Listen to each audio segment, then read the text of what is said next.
Basically the last 10, 11 days of my father's life together on a wonderful trip for a family simcha in Yerushalayim, and really had a wonderful time together. I'm jealous of those days that she had. She was able to really see him when he was enjoying his life, which he did till really the last moment.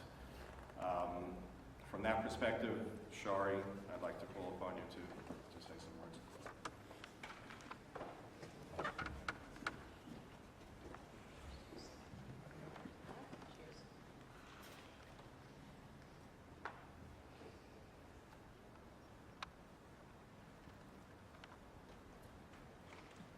We are in the midst of Aseret Yemei Tshuva, a time of reflection, of begging mechila, of beseeching God. It is clearly the appropriate time to remember my dad. We were together in Israel just a few short weeks ago. As usual, we had gone to the Kotel. And when I prayed there, I prayed my individual prayers for my family, my friends.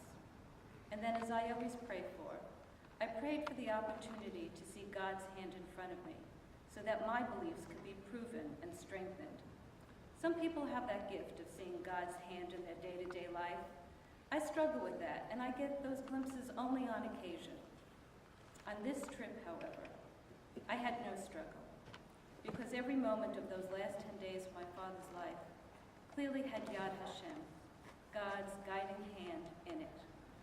So even though this is a sad time, there was a joy for me to see these gifts given to my father, and I get great nechama from this. I want to share with you a little bit about those few days and the last few days of my dad's remarkable life, and perhaps help answer some of your questions in that process, and then share a little of his earlier years as well. It's not every day that a father and daughter are on vacation together, especially at our age, but somehow we have that special gift. We talked about things from years gone by, and I watched him enjoy every day of his time in Israel. This was his first 10-day trip in 6 years, as he didn't want to leave my mother for that long a period of time. My feeling is that this was also a gift from God, because my dad wouldn't have allowed my mother to witness his death. He would have protected her from that at all costs. As many of you know, my mother's family, the Katzes, live in Israel. My dad spent his first Shabbat of our trip together with my aunt and uncle, David and Sarah Katz, catching up on news and laughing about old stories. He took all the Katz nieces and nephews out to dinner one night, and we had such a good time. Dad also spent a lot of time with his brother and sister-in-law, Rabbi Billy and Sylvia Herskowitz, and other family members that came to Israel for the occasion of Avi Herskowitz's bar mitzvah, my uncle Billy's grandson. During this week, he also reunited with a childhood friend, Sandy Kestenbaum, and they laughed like they were teenagers. These were all gifts from God. I hadn't seen him enjoy himself like this in years, except for maybe those special times here at the White Shul in the Kiddush Club. Nothing gave him greater pleasure than that. A few short months ago, as a family, we decided to buy an apartment in Jerusalem. My brother and I are both used to working on office projects, but for some reason, we worked in a frenzy to get this apartment ready in just a few short months, and with God's help, so that my dad would come and stay in his apartment for the first time ever. He was really so happy about it, and he would tell everyone who would listen all about the apartment. The last Shabbat of his trip was the Herskowitz bar mitzvah that took place at the Don Panorama Hotel. Once again, Dad enjoyed every minute, catching up with cousins, nieces and nephews, and many friends. He managed to enjoy every meal, and he didn't start to have his medical problems until after Shalosh Shudas. As you know, he wouldn't have wanted to have missed a meal. As Shabbat was over, it was clear that my father was not feeling well. He was a little confused and just not quite himself. I took advantage of being in a hotel and called for a doctor to This doctor and I saw that he wasn't well, but he was still more deliberated whether we should go back to the apartment. Somehow, with the yad of Hashem, we decided to go to the emergency room. My dad actually walked with me to that cab that took us to the hospital. This is what was happening medically. My dad was having a mini stroke while we were still at the hotel, but because he was on Coumadin, a blood thinner, it caused a huge bleed, and by the time we had completed a few tests in the hospital, he had had a massive cerebral hemorrhage. How fortunate that we completed these tests, which allowed us to know what was happening. When that critical moment of his crashing occurred, the hospital intubated him and put him on a respirator. I knew he didn't want heroic measures to save him. He didn't want to be a burden to his family. But this one saving act allowed my brother the necessary time to get to Israel and to say his goodbyes to my father. My strong dad lingered for 2 more days, which allowed family to say what they needed to say and help each of us have closure. Every niece and nephew of his was in Israel, together with our 2 aunts and uncles, giving us much needed support. Sandy's and my family were at home at this difficult time, but they all reached out to each other, and they gave each other support in a beautiful way, all while we were staying in touch by phone. The dignity of how my father passed away and the feeling of God's presence as he left this world affected me deeply. It was a significant religious experience that will stay with me forever. We had the zechut of being in Jerusalem, where you can see Yad Hashem more clearly.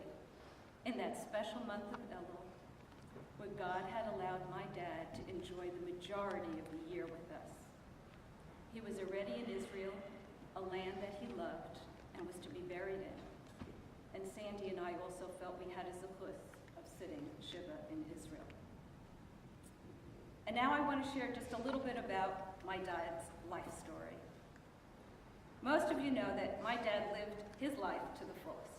When Marvin Herskowitz came into a room, you knew he was present. He tried to make the most of every day, which I believe was the secret to his success.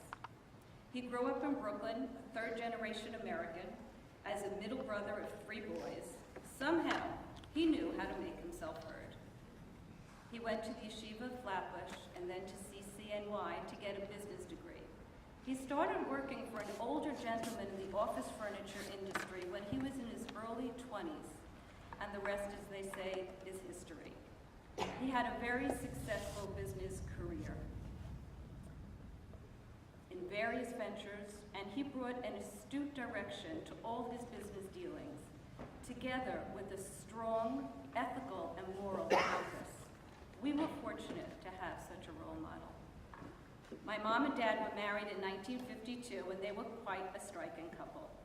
My father's dedication to my mother over the years was admirable, but his dedication to her care since the onset of her illness has been beyond devoted. During many of those early years, they loved to travel, and they were very involved in charity work. My dad was a pillar of the Schweitschul community who helped to make what it is today.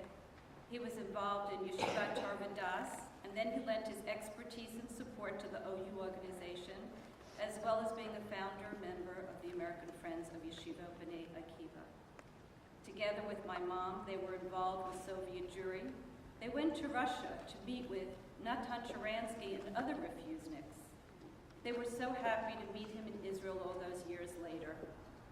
We were fortunate to have such a role model. And of course, his greatest pleasure of all was his family. So much of he did was for us. His interest and support of our pursuits was his nachas.